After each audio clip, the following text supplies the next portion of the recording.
Hey, welcome back. Today we're talking with Dr. Dorothy Hitchmoth, who's been dubbed America's Eye Doctor by her colleagues. And she is a nationally recognized award-winning professor, lecturer, and patient advocate who's worked as a physician executive in large hospital and multi-practice networks for over 28 years. She's a serial entrepreneur who today owns her private practice in New Hampshire and also works as a consultant. So Dr. Dorothy, thanks for taking time out of your super busy schedule to talk with me today. Yeah, it's my pleasure. I love to share. I love our profession, and anything I can share that might help somebody else or give me an idea is a great thing. You bet. Yeah, we appreciate it.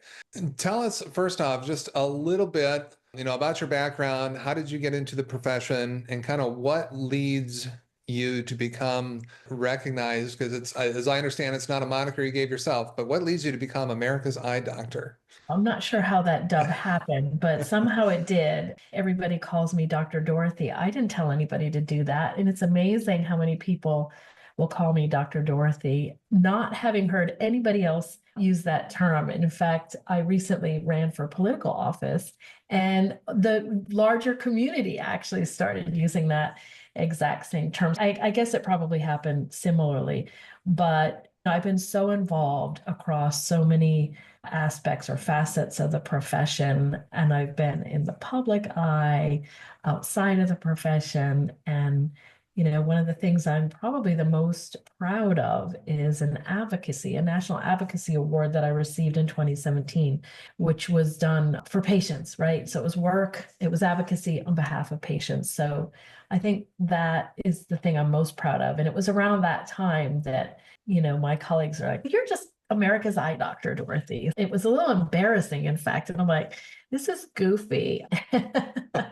And now there it is on my LinkedIn. So I'm like, Yeah. okay, we'll just go with Dr. Dorothy, America's Eye Doc. But really, if that term helps me help a single patient in some way, or improve their life or their quality of life in some way, or a doctor who's caring for them in some way, then so be it. I'll embrace that and carry it forward and let that guide me into the next whatever 3.0, 4.0. Here I am on my way to the 6.0 in terms of age. But yeah, so who knows? Very nice.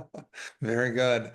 Okay, so you've got that, and now how long have you run your private practice for? So I was actually at the VA for 22 years. I was the chief of the service there. I ran a residency program, taught for Dartmouth, four other optometry schools. And I would say Oh, that is where I built my academic recognition, my recognition as a key opinion leader in the industry. But even though I was full time and very busy and also consulting at that time, I always had this little bitty private practice in rural New Hampshire, which is where the hospital was. And rural healthcare has been my focus on the clinical side. And so when I retired from the hospital, I took this little bitty practice that I was probably in maybe 4 to 6 hours a week. And I moved it closer to my home, and I expanded it 3 times during COVID. So I retired in 2019, the end of 2019. And we all know what happened in 2020. It was not my intention to expand. And you can see some of the expansion behind me here. It wasn't my intention to expand, but as I have experienced in rural care, there's an insatiable demand. And I sort of went with that. I was traveling a lot, getting on airplanes every so many weeks, working very heavily for Zeiss at that time. And I'm like, wow, I kind of like being home, and these patients need my help. And so we expanded the office 3 times. Now we're up to 3 docs, and we are in an area where the wait times are up to a year long. So I still consult, but yeah. So this practice has been here for about 5 years now, right? So from 2020 to now 2025, here we are all of a sudden. I feel like I blinked and that happened. And we plan to continue to expand. In fact, I'm thinking, because I'm getting closer and closer to theoretically retirement years, of you'll be the first for me to say this out loud in public, but we're probably going to convert our practice into a nonprofit model. There's a veterinary care model that I've been following very close in Maine that allows for doctors to be well paid, staff to be well paid, allows you to operate as a nonprofit, And part of my decision-making process in going down that path has to do with the amount of debt that most students come out of school with, right? It's harder and harder and harder for students to buy the debt load of something that looks like this behind me, which is only a little piece of what we have here. And I'm like, I'm in a rural area. It's hard to recruit docs. It's very costly to buy a practice. There's significant student debt. There's an immediate need for eye care. Can we explore a different model, pay ourselves well, not devalue what we do, take care of the community, and bring innovation also to a place where it doesn't typically exist. So that's my big sort of like, okay, let's see what the next phase looks like. Let's try a model that's different. And my practice is a medical only, referral only practice for the most part. We do not sell glasses and contact lenses. And we do very well on the revenue side with what I refer to as the medical only practice. Okay. Well, that's fascinating. I don't think I've heard anybody else Nobody's talking doing it. about that, really. So converting to a non-profit model, Mhm. and you said that'll allow, what is reiterate if I missed it, but let's expand on that a little bit. What is the major benefit there for the people you're serving? Why go through that? Sure. We all know that we haven't had an increase in rates for Medicare since, I don't know, 1992, and Yeah. Medicaid rates are going down, right? And those are the two populations that need the most care. The Okay. current model is unsustainable, even in the most efficiently run practice. And we think we're a pretty efficiently run practice. Our arrears is very low. We have a robust process for vetting and verifying and validating insurance. We already provide free care, but we control what that free care looks like, right? So that we're not, the part of the way that we stay here is to make sure our revenue hours, we're actually generating revenue. And then that allows us to be philanthropic in a variety of ways.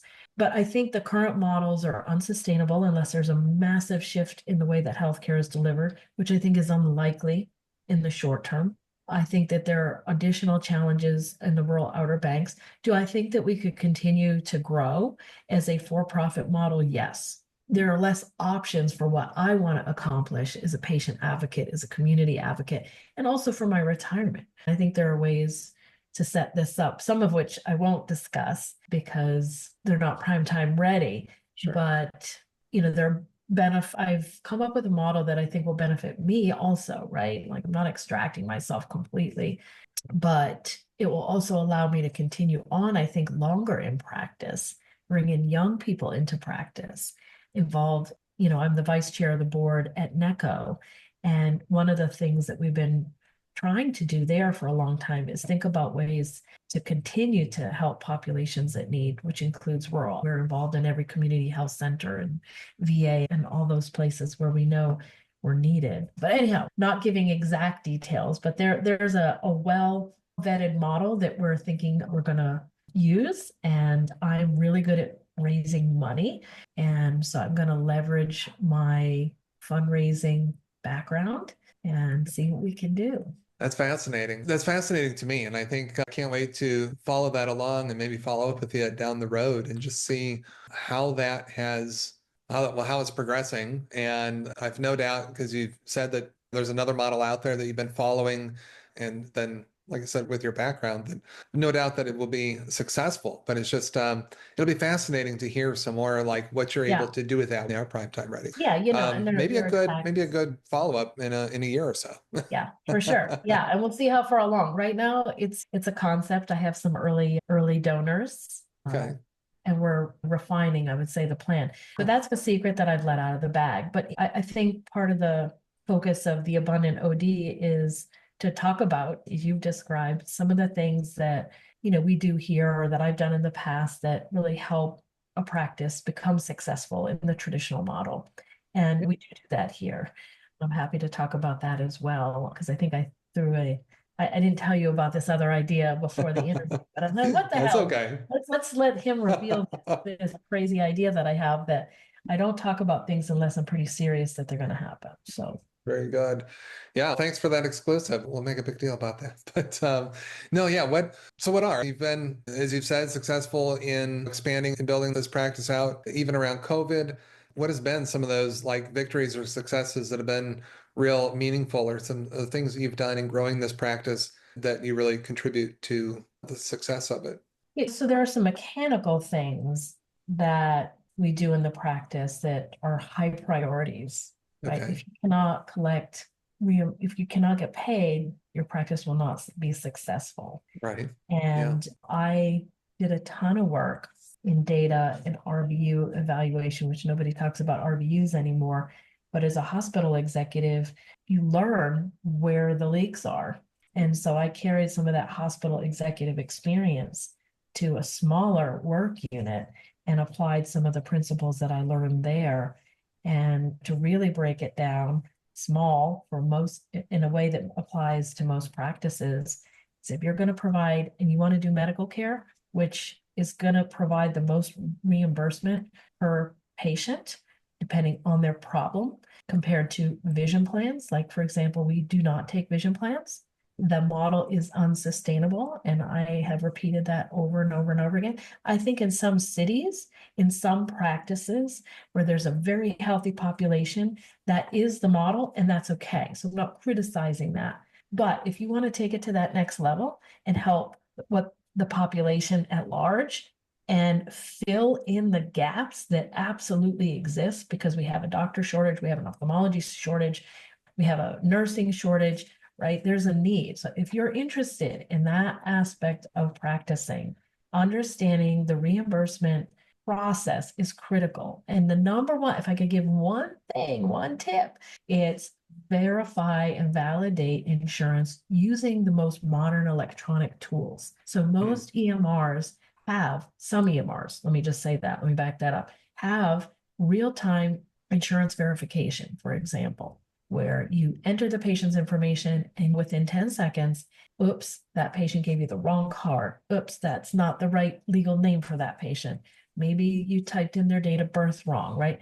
So that upfront initial patient contact where they're vetted, the data is vetted, and then run through a data machine is critical. We have that down to 98% clean data going in. Because if you don't have that, your arrears is going to go like this. Right? It's a single, simple thing. I think my colleagues that are successful in running practices know that this is important. It's not a very sexy thing. Not a lot of people talk about it regularly, but I will tell you that for us, that's critical. Patients are utterly confused on an increasing basis about their medical coverage. What's the difference between Medicare and Medicare Advantage? Wait a minute, I got a vision plan with my Medicare Advantage. I get free eye care. What's wrong with you? No, that isn't how it works. Sorry, you have cataracts and dry eye, and you have type 2 diabetes, and we have to, we need to talk about those things. And there's an amount of time required to talk about those things. And that's why this is a medical insurance event. This is not a routine eye care event. And I'm a group expert on ODs on Facebook on the clinical side and also in their billing and coding chat. I see lots of folks asking, should I bill this? Should I bill that? And let me just back up and say, ODs are the nicest people I know. Yeah. They're the nicest people I know. I say that in every single interview, and they undervalue their services all the time, right? They are embedded in all of the communities. They know their patients. They want to take care of their patients, and they apologize sometimes for their very existence. And I'm like, excuse me, don't do that. You're taking care of the most important sense that there is. You spent years studying to get the knowledge that you have to help protect. Don't undervalue that. Go chase after the insurance. Help the patients understand. And you're going to have to do it constantly. You're going to have to motivate your staff to do that. And you need to bring them into feeling what and understanding what you're trying to do. And that's called leadership, right? And so if you have trouble with that, like there's courses that you can go take that. If it's not your natural skill to say, okay, folks, or if it's not your natural skill to be the office motivator, there's ways to do that and be inspired. I think most of us are inspired every day by our patients and their story. That should be enough, but sometimes it's not because of the fight with the insurance companies, right? And it could be, as my late friend, Dr. Stu Richard used to say, don't let it be soul crushing. No, yeah, that's a good point. That's a great point, actually, because and I think we get into that in a lot of areas or a lot of professions, but we definitely see it in optometry as well. It's some of that administrative side and some of the red tape regulation side that you got to fight through, but you always have to. And what I hear you saying too is that you always have to make sure you keep in mind, especially with your staff as well, that this is this is part of it's all it's going to tie back to the patient experience and the level of care that we're going to be able to provide for them. It's not just it is in the moment when you're in the weeds of it and maybe you've got 50 of them to go through or something, you know what I mean? It's like or more or whatever. It seems like a bear, but there's a real purpose, there's a strong purpose behind it that I think if we keep that in mind, it makes it translates into the effectiveness of that work and how we attack it, right? 100%. And we cross-train, for example, all of our staff. And I hate to say the word error. If a detail is missed, because I don't like the word errors, mistakes, those don't happen because it's just a process. I bring that back to the person that maybe did that, right? That initial intake and be like, hey, can you go get this data for me? We need this to process this, right? So there's good ways and bad ways to say, help me help the patients. And yeah, for sure. That's awesome. Would you say that out of everything you've done with, especially with currently running your private practice and consulting work you do, what are we typically talk about? Because we've been talking about some successes. You gave the tip, which the one piece of advice that I usually ask for. So that's awesome. What about are there any other notable challenges that you'd want to bring up that you've been able to either identify and or overcome in your career that has helped you bring some of your ideas and success into reality? Well, I'm going to give something that sounds like a quasi-political answer, but it is the Okay. answer. Okay. I always say you are every person you've ever met. And so even a bad experience, for example, I had a rotten chief of surgery. And if he ever happens to hear this, he would know this because I've told him that this to his face. When I was at the hospital, this is not an ophthalmologist. This is just, that is the way this hospital was structured. And he taught me exactly what type of executive I did not want to be. I had been really lucky up to that point in my career to have amazing mentors, amazing co-executives, if you will. And so it was a bit of a shock for me to run into another type A, go-getter that had an absolute horrible approach. And I was like, first of all, you are wrong and you are not kind. And this is not how we do business. And I'm going to make you behave. I know that sounds very assertive. I learned how to deal with a very difficult person and situation. And I don't think I had to do that up until that point. And it helped me double down and really understand what person I wanted to be, even though I felt like I already knew that and had already been a long time advocate, and how quickly you could potentially slip into that persona. So I don't really look back and think, oh God, I wish that didn't happen to me, or I wish I didn't encounter that person. Now, if you told me that in the moment, I would say this right now, I'd have been like, oh my God. But honestly, I mean, that's my whole life looking back, right? I grew up all around the world because my father was career military, lived in lots of different places and countries. I have two sets of immigrant grandparents. So I saw lots of difficult things and people go through hard things. But I also think, wow, I am so lucky to be a woman living in this century, in this country, that I can't look back and say, oh, there's all these negative experiences. They're just ones that I learned a little bit more from compared to others. And they were a little less fun.